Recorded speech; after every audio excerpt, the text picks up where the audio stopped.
Bismillahirrahmanirrahim. Assalamualaikum warahmatullahi wabarakatuh. Segala puji bagi Allah, Tuhan yang memenuhi hati para walinya dengan kasih sayangnya dan mengistimewakan jiwa mereka dengan memperhatikan kebesarannya dan mempersiapkan sir mereka untuk menerima bahan makrifatnya, mengenal padanya.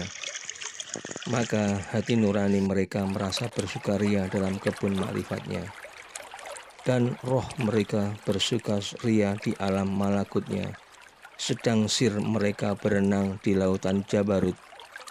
Maka keluar dari alam pikiran mereka berbagai permata ilmu, dan dari lidah mereka mutiara hikmah pengertian. Maha suci Allah yang memilih mereka untuk mendekat padanya dan mengutamakan mereka dengan kasih sayangnya. Maka terbagi antara salik dan majdub, dan menyintai dengan yang dicintai. Mereka tenggelam dalam cinta zatnya dan timbul kembali karena memperhatikan sifatnya. Kemudian selawat dan salam atas junjungan kita Nabi Muhammad SAW, sumber dari semua ilmu dan nur, bibit dari semua makrifat dan sir rahasia. Dan semoga Allah ridho pada keluarga dan sahabatnya yang tetap taat mengikuti jejaknya. Amin. Amma ba'd. Adapun dalam segala masa maka ilmu tasawuf yang dahulunya atau hakikatnya ilmu tauhid untuk mengenal Allah, maka termasuk semulia-mulia ilmu terbesar dan tertinggi, sebab ia sebagai intisari daripada syariat, bahkan menjadi sendi yang utama dalam agama Islam. Sebab Allah telah berfirman, "Wa ma khalaqatul jinna wal insa illa liya'budun." Tidaklah aku menjadikan jin dan manusia kecuali supaya mereka mengenal aku. Karena pengertian ilmu tauhid telah berubah nama menjadi ilmu kalam, ilmu filsafat yang sama sekali seolah-olah tidak ada hubungannya dengan akhlak dan amal usaha. Maka timbul nama ilmu tauhid yang dijernihkan kembali dari sumber yang semula diajarkan dan dilakukan oleh Nabi Muhammad SAW dan sahabatnya. Sebab dari ilmu inilah akan dapat memancar nur hakikat, sehingga dapat menilai semua soal hidup dan penghidupan ini dengan tuntunan Allah dan pelaksanaan Rasulullah SAW.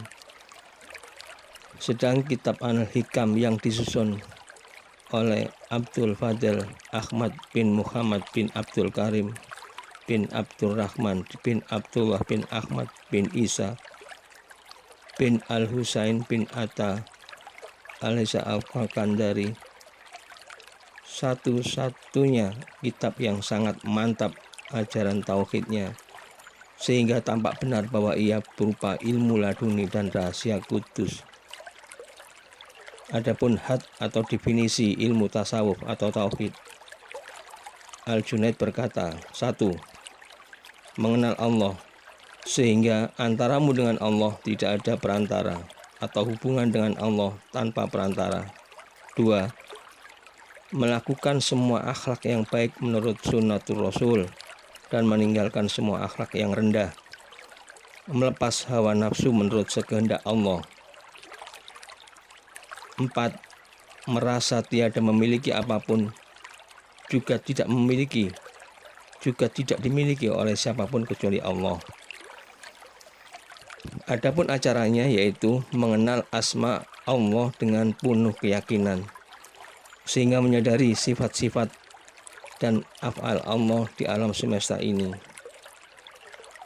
Adapun gurunya, maka Nabi Muhammad SAW yang telah mengajarkan dari tuntunan wahyu dan melaksanakannya lahir batin, sehingga diikuti oleh para sahabat-sahabatnya radhiyallahu an. Adapun manfaatnya, mendidik hati sehingga mengenal zat Allah, sehingga berbuah kelapangan dada, dan bersih hati, dan berbudi pekerti yang luhur menghadapi segala makhluk. Abul Hasan radhiyallahu an berkata, perjalanan kami terdiri di atas 5. 1. Takwa pada Allah lahir batin dalam pribadi sendiri atau di muka umum. Mengikuti sunnatur Rasul dalam semua kata dan perbuatan. 3. Mengabaikan semua makhluk dalam kesukaan atau kebencian mereka, yakni tidak menghiraukan apapun mereka suka atau benci. 4. Rela atau ridho menurut hukum Allah, ringan atau berat. 5. Kembali kepada Allah dalam suka dan duka. Maka untuk melaksanakan takwa harus berlaku wara atau menjauh dari semua yang makruh, subhat dan haram, dan tetap istiqomah dalam mentaati semua perintah, yakni tetap tabah, tidak berubah.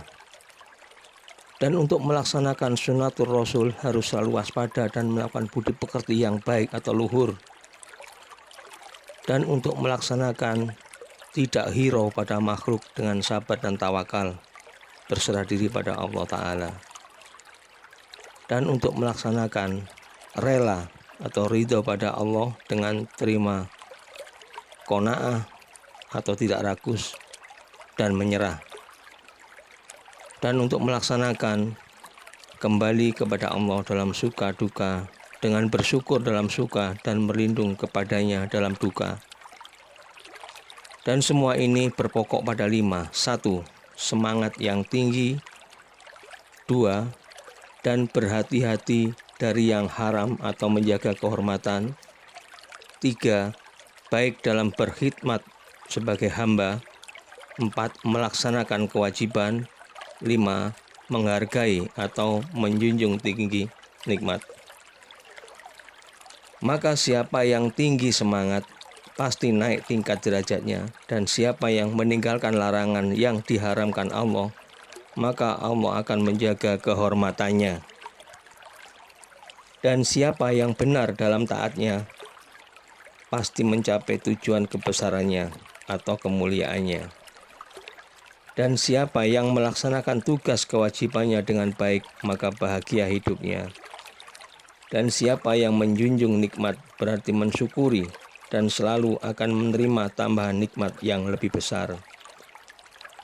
Abul Hasan Asyazili radhiyallahu an berkata, aku dipesan oleh guruku Abdus Salam bin Masyisi radhiyallahu an, jangan Anda melangkahkan kaki kecuali untuk sesuatu yang dapat mencapai keridhaan Allah.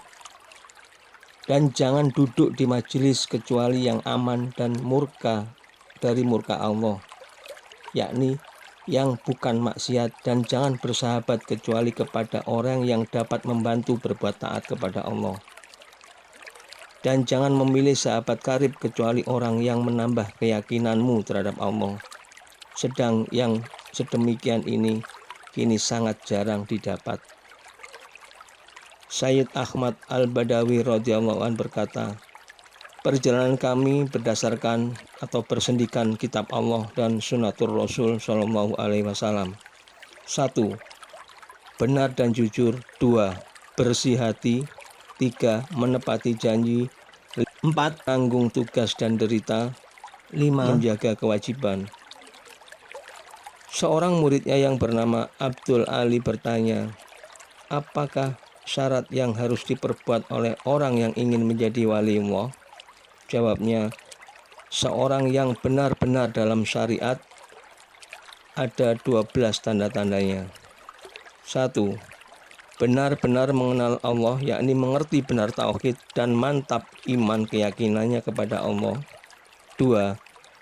Menjaga benar-benar perintah Allah. 3. Berpegang teguh pada sunnatur Rasulullah Shallallahu Alaihi Wasallam. 4. Selalu berwudu, yakni bila berhadas segera memperbaharui wudu. 5. Rela menerima hukum qada Allah dalam suka duka. 6. Yakin terhadap semua janji Allah. 7. Putus harapan dari semua apa yang di tangan makhluk atau manusia. 8. Tabah, sabar menanggung berbagai derita dan gangguan orang. 9. Rajin mentaati perintah Allah. 10. Kasih sayang terhadap semua makhluk Allah. 11. Tawaduk, merendah diri terhadap yang lebih tua atau lebih muda. 12. Menyadari selalu bahwa setan itu musuh yang utama, sedang sarang setan itu dalam hawa nafsumu dan selalu berbisik untuk mempengaruhimu. Innas syaitona lakum aduun fattakhizuhu aduwa.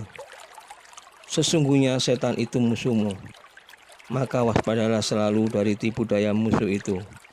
Surah Al-Fatir ayat 6.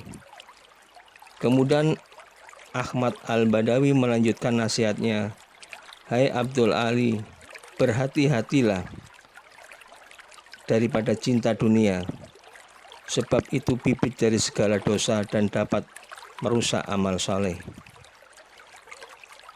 Sebagaimana sabda Nabi Muhammad SAW, "Hubbud dunya ra'su kulli khoti'ah."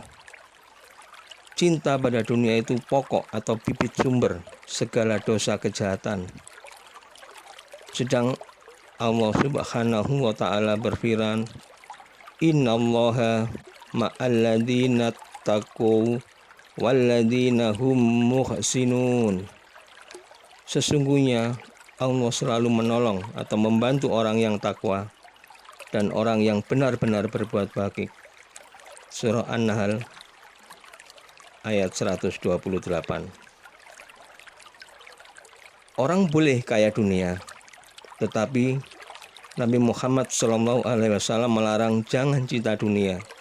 Seperti Nabi Sulaiman alaihissalam dan para sahabat yang kaya, kita harus mendudukkan dunia. Dunia tidak boleh diletakkan dalam hati. Hai Abdul Al, kasihanilah anak yatim dan berikan pakaian pada orang yang tidak berpakaian, dan beri makan pada orang-orang yang lapar, dan hormatilah tamu dan orang gharib atau rantau. Semoga dengan begitu Anda diterima oleh Allah. Dan berbanyaklah zikir, jangan sampai termasuk golongan orang yang lalai di sisi Allah. Dan ketahuilah bahwa 1 rakaat di waktu malam lebih baik dari 1000 rakaat di waktu siang. Dan jangan mengejek bala atau musibah yang menimpa seseorang. Dan jangan berkata ghibah atau namimah atau menyebut kejelekan orang atau mengadu domba antara seorang dengan yang lain. Dan jangan membalas, mengganggu pada orang yang mengganggumu. Dan maafkan orang yang aniaya padamu. Dan berilah pada orang yang bakhil padamu. Dan berlaku baik pada orang yang jahat padamu. Dan sebaik-baik manusia, akhlak budi pekertinya ialah yang sempurna imannya. Dan siapa yang tidak berilmu, maka tidak berharga di dunia dan akhirat. Dan siapa yang tidak sabar, tidak berguna ilmunya. Siapa yang tidak loman atau dermawan, tidak mendapat keuntungan dari kekayaannya. Siapa tidak sayang sesama manusia, tidak mendapat hak syafaat di sisi Allah. Siapa yang tidak sabar, tidak mudah selamat. Dan siapa yang tidak bertakwa, tidak berharga di sisi Allah. Dan siapa memiliki sifat-sifat ini, tidak mendapat tempat di surga. Berzikirlah pada Allah dengan hati yang hadir atau khusyuk, dan berhati-hati daripada lalai. Sebab lalai itu menyebabkan hati beku. Dan serahkan dirimu pada Allah. Dan relakan hatimu menerima bala ujian, sebagaimana kegembiraanmu ketika menerima nikmat, dan kalahkan hawa nafsu dengan meninggalkan syahwat. Demikian yang bisa saya sampaikan. Kesalahan ada pada saya. kebenaran mutlak milik Allah Ta'ala. Semoga bermanfaat. Wabillahi taufik wal hidayah. Wassalamualaikum warahmatullahi wabarakatuh.